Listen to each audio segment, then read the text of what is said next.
Hey, Judge. Good morning to you. Morning. Good morning. Nice to see you. Man, you were fired up over the weekend. Yeah, I was. I mean, you know, the clip that you played, when Jim Comey comes out and announces within 11 days of a federal election, and one of the most historic elections of our time, that he is reopening a criminal investigation, that is against Justice Department guidelines, FBI guidelines, and all that is fair and right. So he put his fingers on the scale. He's politicized the FBI and the Department of Justice. But he it's found wrong. 650. It's like finding a body in the street and saying, wait a second, I didn't find the body up until now. Okay. He found 650,000 emails. What do you No expect him to do? No kidding. Had he done a thorough investigation in the first place, he would have found this stuff. Had he done a thorough investigation, we wouldn't have been. We wouldn't have been it. No, he should have taken Uma's joint laptop with her husband. And don't give me this.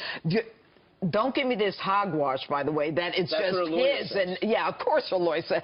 Are any defense attorneys going to say anything that is really truthful and that helps the truth-finding process? Sure. Here's the bottom line. The bottom line is this.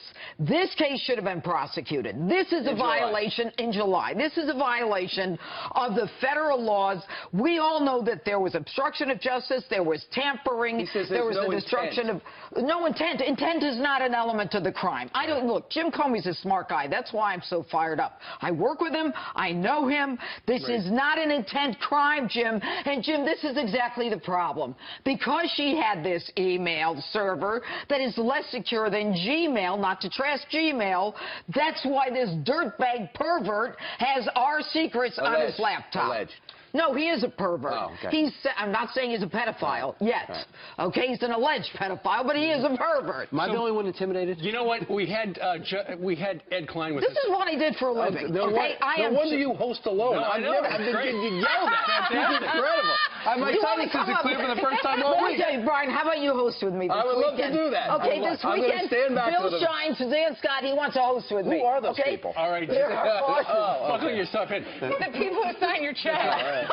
We just had Ed Klein on, who's written the book Guilty as Sin. Essentially what he said, according to his sources inside the FBI, very close to Comey, Comey really sees this, the Anthony Weiner thing, as a do-over because he feels so bad that he blew it in July. Sure, it's a do-over. It gives him a chance to, it gives him a second bite at the apple. And with respect to the investigation, now he's got the ability to go forward, but he doesn't have the Department of Justice, Jim. Here's the mess up. DOJ told you not to do it, so how do you access a grand jury? Jim Comey's with the FBI. He doesn't call up and say, can you arrange a grand jury for me? We already know Loretta Lynch, who met with the husband of the target and who was promised to be AG if Hillary wins, is not going to give him a grand jury. Can I give you the good news? Is there any good news today? Yes, they're going to find a way, but the Department of Justice, FBI, combining software, combining forces, they're going to get through most of these before Election Day. And then what? And then we're going to get the answer. What, you really believe that? Are you a superhero? Look at you. Judge, Are you going to fight for him? ask you, what do you think about Donna Brazile? She was feeding these questions to Hillary Clinton before the debate in the primary. Now she resigned from CNN. CNN saying that, you know, they don't support it, what's going on. Do you think she needs to step down? She needs to step down as the head of the DNC, just like her predecessor stepped down. And you know what? For all the trashing of WikiLeaks, at least we're getting some of the truth right now. Here you have a woman who pivots to, I'm a Christian woman, don't persecute me, and then doesn't tell the truth. All right? I mean, you've got Donna Brazile, who at least on 2 occasions got the questions in advance of a town hall or a debate, gives them to Hillary. Hillary then, you know, marches forward with an answer, and we're all like, oh, that's cool. That's cool. No, it isn't cool. Yeah. This is America. This is not, you know, some kind of, you know, it's not. Banana Republic. Banana Republic. If you were CNN, you'd be upset right now. CNN doesn't care. They said we felt uncomfortable. Really? Sure. How about you do an investigation? You find out where she got the question from, who gave her the question, when the question was gotten, and you go out and you apologize to your listeners and say this whole town hall was a fraud. You know, if they did do an investigation, we really should hear from Jeff Zucker, who's the head guy over at CNN. He's the guy who actually hired her and ultimately had to fire her. What was going on there? I don't know. Or what about Bernie Sanders? We don't know. Bernie Sanders is still campaigning for her, even though it could have changed his fate. You know, it's the millennials at this point who have an opportunity to make a statement. They got messed up in terms of their nomination going to Bernie, and now they got messed up again with Hillary Clinton getting the questions before the debates. Millennials are the one who really got taken here by the Democratic Party. And he had much stronger African-American support than she did, and what they need from Bernie, the millennials and African-American support. You wonder if Bernie's going to say, I can't sleep at night knowing this whole game was rigged against me. Or what if this were happening to the Republicans? What if Reince Priebus were giving questions to Donald Trump in advance? You know what would happen. I mean, they would call for, canceling the election. It is absurd what is going on. America has to step up. Millennials have to step up and say, you know what, you messed with us twice here with a primary and now in the general. Enough with you, Democrats. It's a corrupt party. All right. I think it's safe to say that no one got the questions in advance on the Republican side. Yeah, just judging by what we saw. No, we didn't. All right, Janine. And that's the way it's supposed to be. We're going to be watching your show this weekend. When he co-hosts. Well, it's going to be fantastic. Of course, we're going to be there Saturday and Sunday. Saturday and Sunday? Yeah, you going to have a special too, both days? I hope so. Yeah. He likes FaceTime. He likes FaceTime? He needs lots of I'll give you all the FaceTime. Look at that smile. There you go. All right. I'm a little scared. Judge, thank you very much.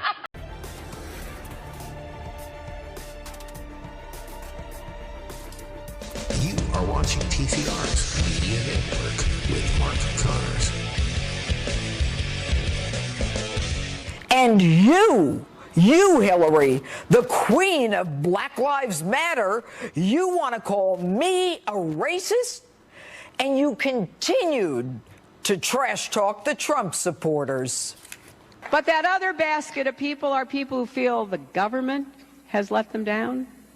The economy has let them down. Nobody cares about them. Nobody worries about what happens to their lives and their futures. And they're just desperate for change. Hey, Hillary, you got that one right. We are desperate for change, and you sure ain't it. You are as establishment as it gets. And yes, we're fed up with your kind of government, where the Attorney General secretly meets with your husband while you're the target of an active criminal investigation with no less than 100 FBI agents, and you come out days later promising that you'll keep her on as Attorney General if you become president. You're right. We're fed up with your kind of government where the destruction of subpoenaed evidence with hammers and bleach pit and delete buttons are tolerated, where you simply ignore subpoenas and you destroy federal documents, where the head of the FBI, when called upon to explain before Congress why you're not being charged with a myriad of federal felonies, is so outclassed and so outlawyered that a 5-year-old could write an indictment based upon federal crimes. You're, Hillary, so right. We are fed up. And Hillary, since you started the name-calling, Hillary, you are a liar, and a pathological one at that. You're a cheat. You're dishonest. You are condescending. You are arrogant, contemptuous. And if you think that your half-assed apology will wipe the slate clean, you are wrong. The worst, sorry. Tom Gudema, Brett is by far the worst on Fox News. So unexciting and uninformative. Tom, sometimes you need chicken and broccoli before you get dessert. That's the news. Thanks for inviting us into your home tonight. That's it for this special report. Fair, balanced, sometimes exciting, and unafraid.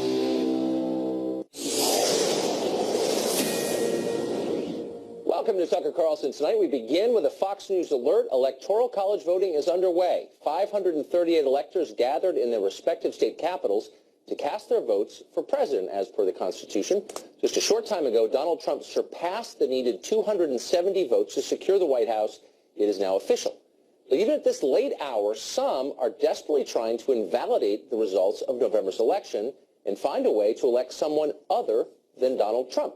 Daniel Brezhnev has been a leader in this effort. He is the founder of the official Electoral College petition to stop Donald Trump, and he helped to organize today's protest. He joins us now. Daniel, thanks for coming on. Thanks for having me, Tucker. So here's the contradiction I'm trying to figure out and have been for some time. You're against the Electoral College, and you make, I think, a pretty fair case that it's less democratic than straight-up one-man, one-vote voting. And you've written a fair amount about that. And I don't agree with you, but I think it's a fair case. And now you're trying to use that very institution, the Electoral College, to take the election away from Trump. How does that work? Well, first of all, the way you're framing it is not correct. We're not invalidating or taking away anything. The election was today. Today is when the electors voted for president. November 8th, we elected electors. So we're not trying to invalidate anything. The Constitution gives the electors the right to vote their conscience. The idea that because I don't think the Electoral College is a good system means somehow I'm not allowed to use it or participate in the constitutional system that we have is absurd. We can participate in the system we have while reforming it. That's part of how democracy works. No, it's actually not absurd. And for this reason, you're against the Electoral College, at least you've said so when you've written about it, because it's not as democratic as a one-man, one-vote system, a pure democracy, which, again, I think is a fair point. You're now resorting to less democratic means, putting the decision in the hands of even fewer people. So over 100 million people voted in November's election. You say it wasn't democratic enough. And now you're saying that 37 people should make the decision. So that's right. Protect the Constitution from an unfit president. Correct. Right, but it's less democratic, though. And I would think you would object to that. It's the system we have. This is the system that we have. So I have every right as a citizen to exercise my free speech and petition the electors to get the result that I think is better for our republic. And they're free to ignore me, which most of them apparently did. Well, sure. I mean, no one's contesting your right to do that, least of all me. I think you have a right to say whatever you want, of course. My question is why, because you say you're for a more democratic system, would you be pushing the system in a far less democratic direction? Well, I don't agree. Look, democracy has a lot of different definitions. When you have a president-elect who has threatened to roll back free speech, the free press, freedom of religion, and has advocated for torture, preventing him from taking office is absolutely a defense of democracy. Okay, so we have... Furthermore, Tucker, the majority vote winner is not going to assume the White House. That's extremely undemocratic. To install Mrs. Clinton would have been more democratic. Right. But as you said, under the system that we currently have, it's about the Electoral College. I was just saying, it is, and that's why we're lobbying the electors. Inconsistent with your last position. It's not inconsistent at all, Tucker. I want to put up on the screen your problems with Trump. You put out a video, got a lot of views, explaining why electors ought to vote against him. And here, I think, are the key rationales. Here it is. Speaking of unfit leaders, Donald Trump would be the first president ever in our nation's history who's never held public office. He wants Americans to register with the government based on religion, and he's promised to sue reporters who criticize him. That's a serious assault on our constitutional rights. Those are just some of the reasons that we're asking every elector to think very carefully about their vote this year. Vote their conscience, cast their ballots against Donald Trump. So those are the three reasons you gave in this widely disseminated video, and I think that they're all wrong, interestingly. First, there have been 5 other presidents who weren't elected to anything before becoming president. I didn't say elected, Tucker. I said never held public office. He has never held public office. There is no president who has never held public office. They have all held either elected, appointed, I'm not sure it's a meaningful distinction, but let's get to the meaningful one. Really? It's not a meaningful distinction? Wait a minute. You're telling me being Secretary of the Navy or Undersecretary of Commerce or Vice President or a general of all the forces in Europe, and you think those are no different from being a real estate mogul who makes casinos fail? I'm not saying that. I'm merely saying that we've had a number of presidents. Hold on, we've had a number of presidents from outside the system. But they've all held public office. You go on to say... They've all held public office, Tucker. Stop lying to your viewers. Stop lying to anybody. I realize it's your MO, but it's not going to work on me. Every president has held public office. Okay. I don't know what's funny. No, I got it. You're making a distinction between elected office and public office. You go on to say he wants Americans to register with the government based on religion. Yes. Can you cite a single instance where he's said that? No, where he's... Yes. And I'm quoting, he wants Americans to register with the government based on religion. Now, I covered this, watched it really carefully. At no time has he said he wanted American citizens... Muslims. American Muslims. Muslims. When did he say that? Well, I don't have a date for you, but I'll get back to you. But it's on video, and the whole nation saw it. Let's not pretend he didn't say it. That Tucker, he wants we know American he said citizens it. to register based on religion. Correct. No, that's and he not was true. asked about it afterwards, and he said, yes, we have to look at a registry of Muslims. Yes, he did. And you know what, Tucker? I don't care if they're citizens or they just got off the boat. We don't register people based on religion in the United States of America, citizens or not. No one should register their religion. Maybe that's the meaningful distinction. But in your video, you say he wants America. Hold on here. I'm assessing a claim that you made, and I asked you to back it up. I asked you to back it up, and you can't. You said there's a video out there where he said that. I don't know when or where it is. And in fact, there's not a video where he said that, actually. Yes, there is. And my only point is, and I'll tell you what, I'll tell everybody right now before you allege it. Well, I'll tell everybody right now, if you go to Facebook/Electoral College Petition, we will post it in the next 24 hours. So everyone can see that you're wrong. Okay. Okay. Or you're lying, one or the other. If you post that, I will apologize. And the third point you make, and I'm quoting now, he's promised to sue reporters who criticize him. That's a serious assault on our constitutional rights. Yes, So I don't know if you're making the case that threatening to sue people you believe. And by the way, I'm not pursuing reporters. No, the president threatening to sue reporters for criticizing him. Hold on, but slow down. He was a candidate at the time. Is suing people for libel and assault. He promised to do it as president, Tucker. Fine. He said, when I'm president, we're going to change the law. That's fine. We're going to change the law for the first time in 240 years and roll back free press. Are you in favor of that? Well, he didn't say he was going to roll back the free press. My question is a simple one. He certainly said suing people. I'll post that tonight, too. You have access to videos no one else has seen, which is impressive. Everybody saw him, and you saw him, too. Yeah, I did. I must be lying. You're very dishonest, Tucker. I hope all your viewers know how dishonest you are. Let me ask you this. Since you're so concerned with freedom of the press, I wonder, and you've lived in this country for some time, if you notice that the current administration, the Obama administration, pulled the phone records of news organizations that it felt were hostile to them, including the phone records of individual reporters. And in one case, James Rosen, who works right down the hall from me, they pulled his parents' phone records. I don't remember you making any noise about that, perhaps because you were an Obama supporter. So how deep is your commitment to a free press? Tucker, I'm a private citizen. I've never been on your station before. Maybe if you had called me up and asked me my opinion, I could have shared it. Okay, it's only the last few weeks that I have any national platform. So you wouldn't have known what I said about that. I oppose that sort of behavior. I don't care if a Democrat or Republican does it. I'm opposed to it. Is that clear enough? Right. I don't know if it is. I mean, here's I guess my question. Okay, so I say it again? I'm opposed to it. Yeah. How was that? So let me just get this before we go, and we're almost out of time. If you can produce a video where Donald Trump, in any context at all, said, Americans, as you claim on your video that we just played for our audience, need to register on the basis of religion, I will be in awe, because I just want to say once more. Will you have me back on the show and apologize in person? Absolutely. Absolutely. If you can get that video with him saying that, you can come back on. And if you can't, I hope you'll apologize to the millions of people who you've misled. Will you? Sure. Bring me back on, I'll apologize to you. Well, you got access to Facebook. All right, I'll send you an email. Sure. Good. I appreciate it. Daniel, it's great to see you. Good luck. You too, Tucker. Take care. Fox News alert, at least 9 people are dead, 50 injured after a truck plowed into a Christmas market in Berlin, Germany. Right now, there are reports that ISIS was behind the attack. FSN correspondent Ira Spitzer is live with the very latest in Berlin. Ira, great to see you. What do you know? Great to see you. Well, just a tragic situation unfolding here in Berlin. The local police have confirmed that 9 people have died, and one of those they believe to be the passenger in the truck. They haven't specified that this was an act of terror. However, Germany's Interior Minister, Thomas de Maizière, has said that there are many signs that point to that this could be an act of terror. And we also heard a statement from the White House there, and they also referenced a possible terror attack.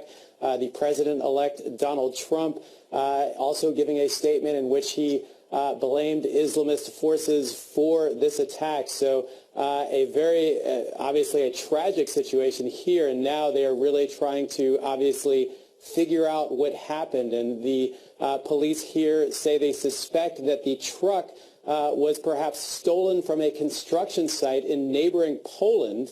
And as I mentioned before, the passenger of the truck is dead, but they have a man they believe to be the driver of the truck in custody. So much of this investigation will, of course, hinge on who that person is, what they are able to uncover. But as things appear now, and given the statements that we've heard from public officials, much of the focus is, of course, on terrorism. And this bears some tragic similarities to that lorry, that truck attack in Nice, France earlier this year that killed over 80 people. So in this case, a truck smashing into a crowded Christmas market in one of Berlin's most central and well-known places, and just an unimaginable tragedy so far.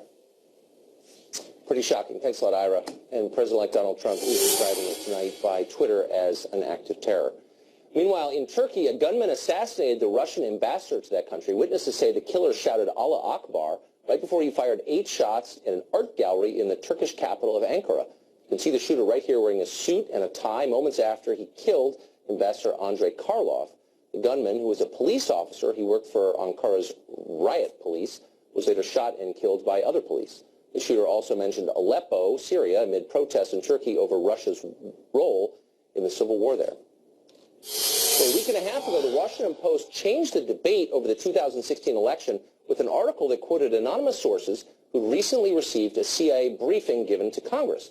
According to those sources, the CIA concluded that the Russian government intervened in our presidential election to help Donald Trump win. Journalist Glenn Greenwald is the founder of The Intercept. He spent years covering the intersection of politics and intelligence, and he joins us now from Rio de Janeiro to assess that coverage. Glenn, it's good to see you tonight. So here's the story. I know you read it. It really had an instantaneous effect on the way people are covering the post-election sort-out. It said, quote, the CIA has concluded in a secret assessment that Russia intervened in the 2016 election to help Donald Trump win the presidency. That sentence right there changed everything here in Washington. Should we believe that assessment? We should be extremely skeptical of it for multiple reasons. To begin with, this is a secondhand report, so you have somebody whose identity is being shielded describing what the CIA supposedly concluded, laundering that through the Washington Post. These are assertions that are being made completely unaccompanied by any evidence whatsoever, let alone evidence that we can touch and rationally review. There's all kinds of reasons to suspect the CIA statements, including the fact that they're wrong all the time. They're programmed in a lot of cases to disseminate disinformation, and there's lots of reasons to view them as political actors. And so I think we ought to be highly skeptical. But what's interesting, I agree with that assessment completely. I mean, they're sometimes right, they're sometimes wrong, but they're certainly skilled in deception. That's what they do. And yet, politically, here in Washington, the response has been, well, if you don't believe this account of analysis by the CIA, you're somehow acting on behalf of the Kremlin, or you're not patriotic, or you're insulting the memory of the CIA officers who died in the line of duty. Have you seen that kind of response before? I saw it from a Democratic congressman, Adam Schiff, actually, when you interviewed him last week, and all you were doing was asking him for evidence, and he told you should go to put your show on RT. And in my journalism, this is the response I've been getting for many months now, as not even when you deny that it happened. I mean, nobody should deny that Russia might have done this. Of course Russia might have done this. This is the kind of thing that all states do, and certainly Russia. But all you do is ask for evidence before believing it, before embracing it as true. And that alone subjects you to accusations that you might be disloyal, that you're somehow a tool of the Kremlin. It's a really toxic environment that I think Democrats have created, a little bit out of desperation and out of political maneuvering as well. But it is quite dangerous. Well, it is so weird that Russia is the focus. I mean, speaking for myself, I'm agnostic on Russia. I don't speak Russian. I've never been to the country. I don't have strong feelings about it one way or the other. I'm willing to believe anything, basically. I'm open-minded. And yet, all of a sudden, Russia seems to be villain number one. Why is that? It seems strange. You know, one of the really interesting things is in 2012, when Mitt Romney ran against Barack Obama, the Democrats mocked Romney mercilessly for depicting Russia as the #1 geopolitical threat. And they released a video saying Mitt Romney's stuck in the Cold War. He doesn't understand the 21st century. Obama in the debate said the 1980s want their foreign policy back to think that Russia is this grave threat. And throughout the Obama presidency, he tried accommodating Putin. He didn't arm anti-Russian factions in Ukraine. He tried to cooperate with him in Syria. It was really an election year political theme that the Democrats manufactured out of whole cloth, that the Russians, that Putin posed some sort of existential threat to the United States, that they're our enemy, our entrenched enemy, and we all have the patriotic duty to resist it, and it's not working. The Americans don't wake up and worry about Vladimir Putin, but Democrats seem to be digging in further into this losing political attempt. Well, see, I guess what bothers me about it is that unlike the attack on the Trotskyites, who were sort of a powerless group exiled to Mexico City, Russia's a real country with nuclear weapons. And are there consequences of what we've seen in the last 6 months, where our foreign policy seems to have shifted to a pretty hostile posture toward Russia? That seems reckless to me, if in fact there's only a political motivation behind it. Well, it's interesting. I mean, the Democrats were very alarmed by Trump's accepting this phone call from the president of Taiwan based on the not invalid argument that China is a nuclear-armed power and a formidable threat, and we should be careful about producing unnecessary confrontation, which I agree with. But the same is true of Russia. To sit here and sort of suggest that Vladimir Putin lurks behind every American problem, to concoct these wild, elaborate conspiracy theories, to try and convince Americans that Russia is this grave threat to the United States, that we all have to stand up, I think it's incredibly dangerous. Not just because it creates a toxic environment domestically, but because it's very dangerous. It can put us on a path of almost unintentional confrontation with a country that can do a lot of damage. That's the way it seems to me. I don't think you and I have ever voted for the same person, so it's nice to hear you say that, because it makes me feel less crazy. I thought it was missing something. Glenn Greenwald, thanks a lot for joining us. I appreciate it. Great to be with you. Thanks. Now it's time for Twitter Storm, our nightly forecast of social media's most powerful weather patterns. Well, filmmaker Michael Moore set things off by tweeting this: Republican electors, if you vote your conscience at noon and your state fines you for this, I will pay your fine. Ever the rich guy bragging. Well, as always, Twitter not impressed. Here's some of the response. Steve Rensler wrote this: so it's bad for Putin to influence an election, but it's okay for Michael Moore? I can't stand Trump, but please.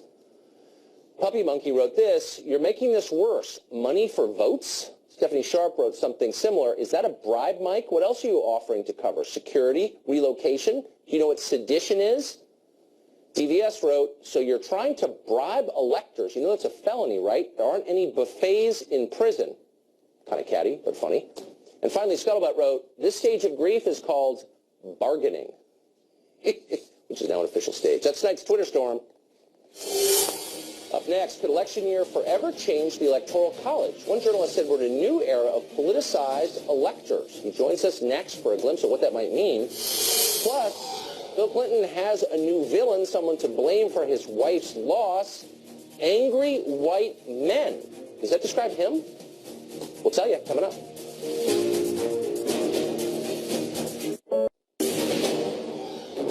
The votes are 10 votes, Donald J. Trump. You stole our You don't deserve to be in America. This is my America. No, Trump. He's a fraud and a con. For anyone that sees this who is scared and wants to fight, you're not alone. With the Republican candidates, I disagree with their policies. With Donald Trump, he is not fit to be president. Whoa, those are some of the protests across the country today at state capitals as electors from every state met to cast the final ballots of this election year. Reporter Michael Tracy went to the protest in Harrisburg, Pennsylvania today, and he joins us now. Michael, thanks for coming on. What was it like in Harrisburg? You know, it was quite incredible. I think the main theme that the protesters seemed to be fixated on was this Russia issue. So if you went out to the perimeter of the Capitol as early as 9 o'clock this morning, you know, hours before the Electoral College actually met, there were people brandishing signs saying, you know, we can't let Russia take over our government, or Putin has subverted the will of voters somehow. and they were chanting literally treason, treason, treason. So it was a pretty remarkable turn of events, especially for an event that prior to this election cycle has really just been a formality. It's really just served to ratify the results on Election Day, and now it's turned into this sort of circus. Well, not to be too literal about it, but any idea what treason means in this context? I don't think most people who would espouse that view have a clear idea of what it means. Right. I think a lot of them are just upset about Trump for some, maybe even legitimate reasons. Yeah. And they've sort of transmuted that into this idea that Trump has committed treason by way of Russian hacking. And it's how they don't really connect the dots so coherently from what I gather. Probably not meant to be taken literally. So you wrote a really interesting piece, I thought, in which you pointed out that even though these protests today were doomed to fail and Trump will be the president, it looks like, this sets a precedent that maybe we should think through. What did you mean?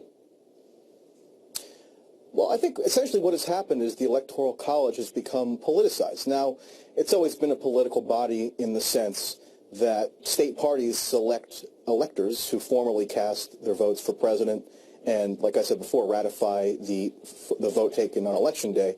But now we've just gotten done with a 6-week period where electors have been lobbied and pressured, had their information posted on the internet, received, in some cases, tens of thousands of angry letters, citing the Founding Fathers and so forth. So what's happened is the Electoral College period is now seen as a live issue. It's seen as subject to the whims of the electorate, even after the electorate has rendered a decision. And we haven't really seen that happen before. So I think even though the effort to block Trump failed and maybe even backfired, it seems like Hillary Clinton probably lost more electors than Trump when all is said and done. But nevertheless, it's entrenched a precedent whereby electors are expected now to exert their own subjective determination as to who should be the president and not necessarily adhere to the will of their voters.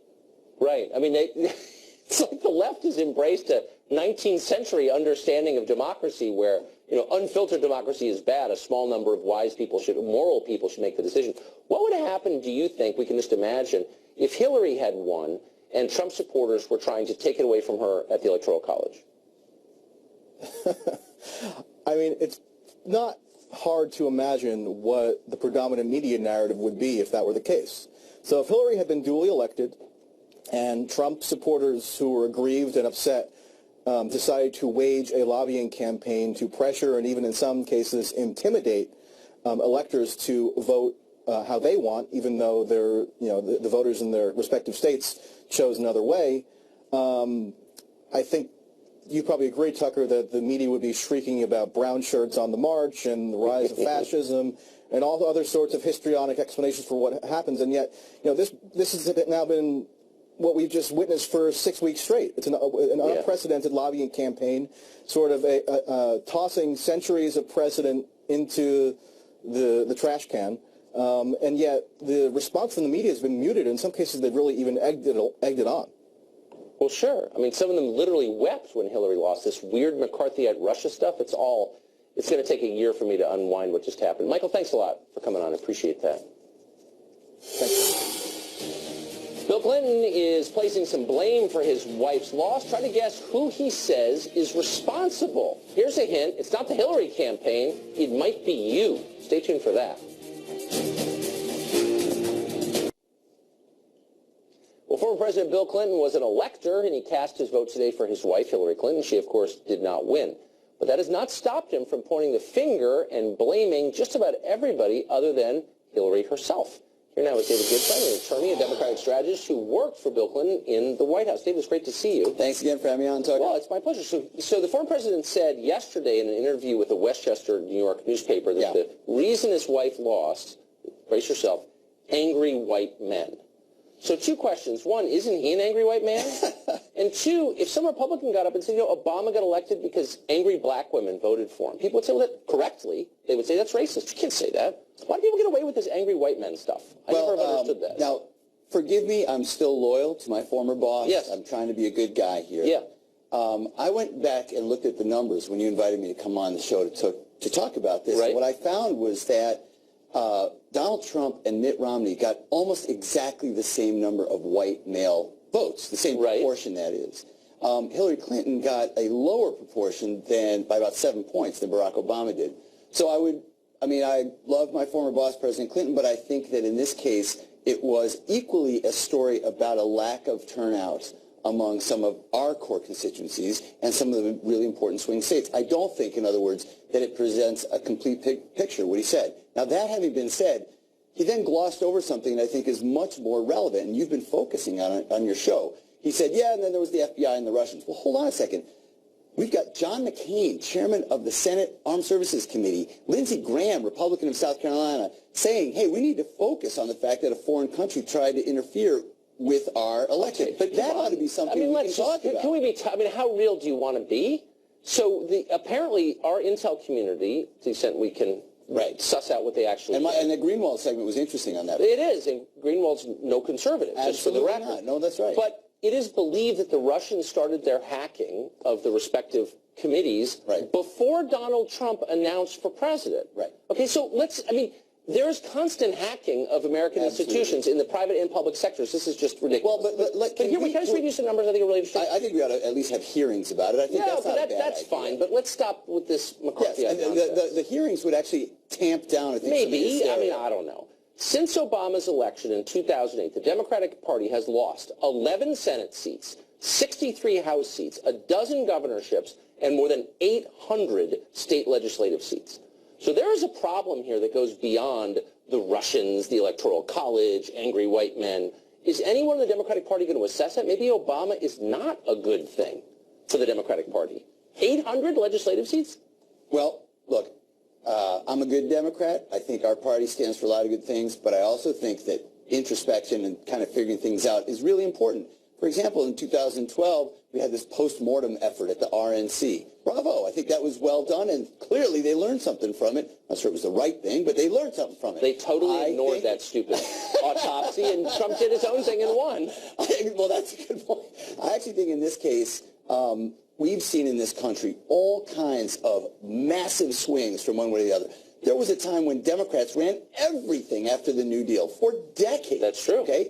I happen to think in this case we've sort of reached peak Republican. And I think that now we're going to see a healthy introspection and change in the Democratic Party. Look, Bernie Sanders almost won this thing. Let's not forget. He was not supposed to show up at all, and he almost won the nomination. The real election rigging was the DNC rigging the election against him. Can I ask you a question then? Yeah, go ahead. I would disagree with that. He ran on an economic message. True. That was the only thing he had was an economic. I disagree with it, but it was a real message.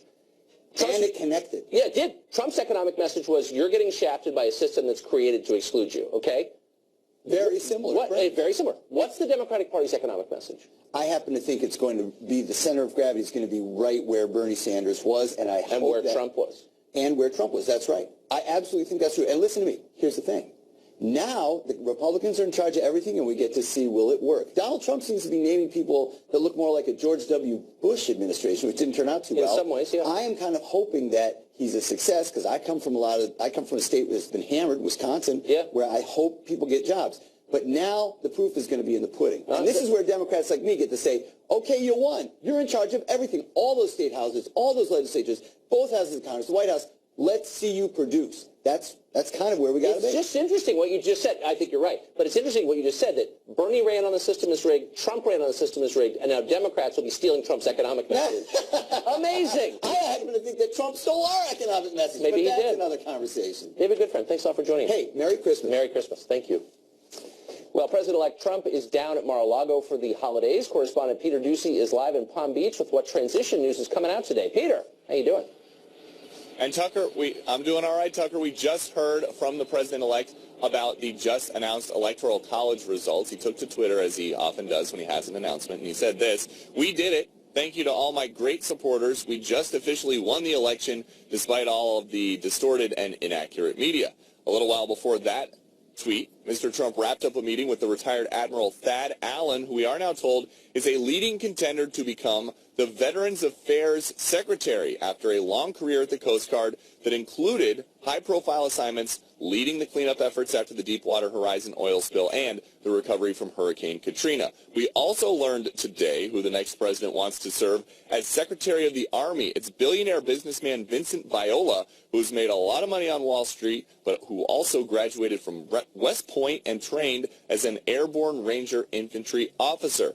That was the action today. We have also learned that over the weekend, the soon-to-be most powerful man in the world had dinner with the 6th richest person in the world, Carlos Slim, the Mexican billionaire he accused of using the New York Times, which Slim is a big investor in, to smear him during the campaign. The two had a back and forth a few months ago. Slim said recently, though, he thinks that Trump's policies could be good for Mexico because what is beneficial to the U.S. would be good south of the border as well. And Trump aides are telling us they think this dinner was designed so the two men could turn the page. There were some meetings up at Trump Tower in Manhattan today as well. Most notably, the former Secretary of State Henry Kissinger met with the Vice President-elect Mike Pence.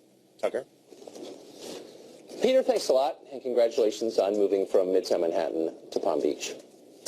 Well, we've been staying on top of the story about Otto Warmbier. He's the American college student who's still being held almost for a year now in North Korea. One of his longtime childhood friends is here next. Plus, Dana Perino is here to talk about the left's reaction to the Electoral College, plus some amazing facts about her life before the White House. You would actually never guess this. Stay tuned to find out. Well, here's something new and weird. Goat horns are now approved religious apparel in the state of Maine. A pagan priest by the name of Phelan Moonsong, probably not his birth name, just won the right to wear his goat horns, he calls them his spiritual antennae, in his Maine state ID card. In August, the state told him he had to remove the horns for the picture, but after appealing it and talking to the ACLU, of course, Maine relented and gave him the ID. Moonsong was known to friends as the Prince of Pan, says he ascribes to an earth-based belief system called neo-paganism. He says the horns have become part of him and part of his spiritual practice. Moonsong had to write a letter to be approved by the Maine Secretary of State explaining the religious importance of the horns. Constitutionally wise, I was fine doing what I did, but I think it's perception wise, maybe more training wise and whatever. I think they tried to think that they needed to have a more stringent rule or reason why my spirituality or my religion was basically a proper one. That's not really required. It's just a strong belief to form any church or any religion. By the way, marijuana was just legalized in Maine. Moonsong said he first fell in love with the horns in 2009 at a pagan men's group gathering just after the death of a friend's beloved goat. No one else wanted the dead goat's horns, so Moonsong took them and attached them to his head with fishing line. Of course he did, and they've been there ever since. Perhaps not surprisingly, he has now written a diversity guide to help government in its interactions with other goat people. Diversity guide. All right.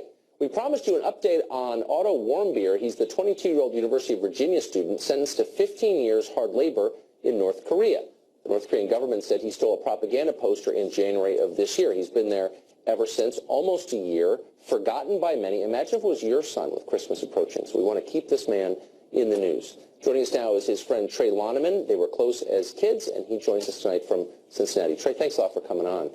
So I was reading tonight a quote that you gave to the press right after he was taken last January. You said, if I had to pick one of my friends to be president of the United States, I would honestly, without a doubt, turn to Otto. He's everything you could ask for in a friend and a teammate. Boy, that is high praise. What was he like? What is he like? Sure. So if I, again, if I were to describe Otto in one word, it would be a leader. Getting into the University of Virginia out of state, coming from Cincinnati, that's a great ordeal, and that right there is an accomplishment itself. And on the soccer field, he was also a leader. He was a left-footed, very, very good soccer player. And again, kind of kicking back to what you said, this is we need to get him back. And he has unfinished business here in Cincinnati, and he has unfinished business at Virginia. And again, we should keep him in the public eye as much as we can. Yeah, he's an American who didn't do anything wrong, apparently, at all. So he was, for reasons that are not clear to me at all, blamed by some journalists in here for his own misfortune. And maybe you saw this, people saying, well, he was probably some drunk college kid who did something wrong. Did he strike you as that kind of guy? No, and that's part of that's part of the motivation behind the outreach. It's because, yeah, again, on Twitter, on Facebook, my buddies and we were all seeing, he was probably just a drunken college kid out there. Yeah. But I mean, again, that's just the furthest thing from the truth, and that's why we wanted to get the We Want Warmbier both on Facebook and on Twitter to just to have a common page for positive and accurate viewpoints and stories about Otto.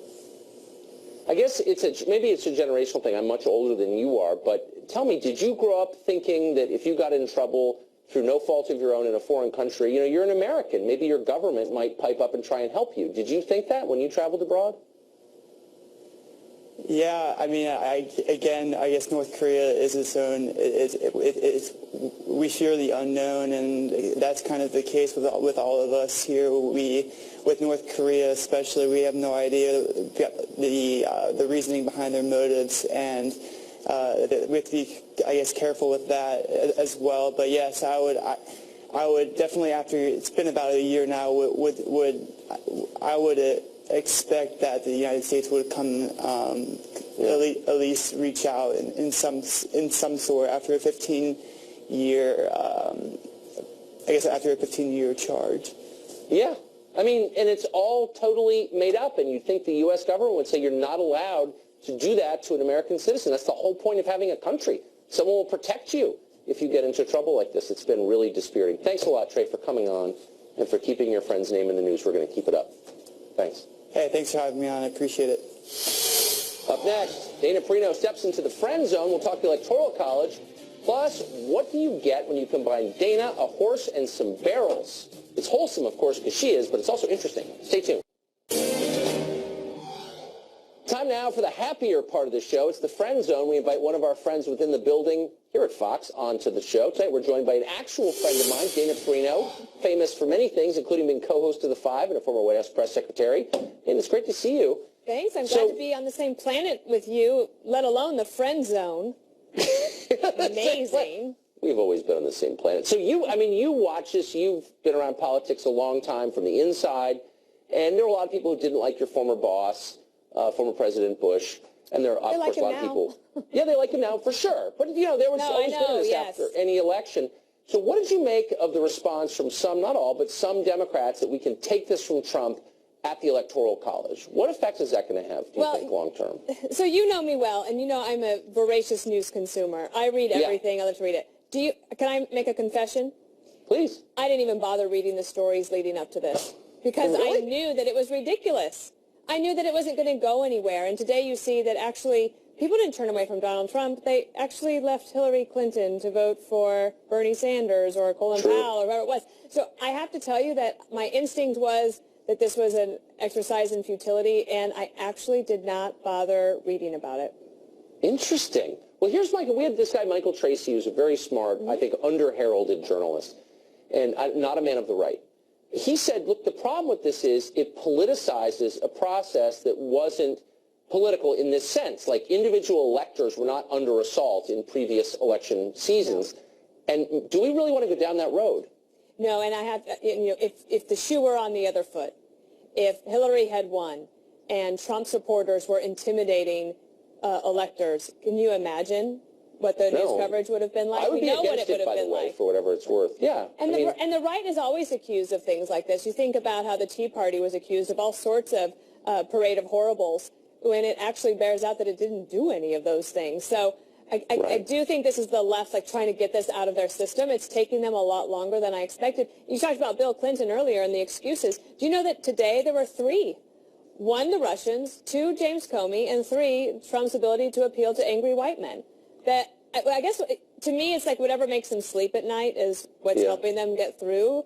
But hopefully they can turn a corner. And, I do believe that the Democrats will get their act together at some point, but right now it doesn't look like it's anytime soon. Well, their donors, the people who spent $1 billion to get Hillary elected, will force a real explanation at some point. So I felt like I knew a lot about you. I know a lot about your childhood. I read your book, both. I had no idea that at one point on horseback you raced around barrels. I never knew that. Now, I have to say I was not very good because I didn't get to grow up there, and I'm not going to compare myself to many of the brave cowgirls that are out there. But, yes, my grandfather would set up the barrels for me. There's 3 of them. And on a horse, you go around one, around the other, and up and around the other, and race back. And I actually was a pretty good horsewoman, I have to say. I saw someone get really injured at the Jackson Rodeo a couple years ago. Yeah.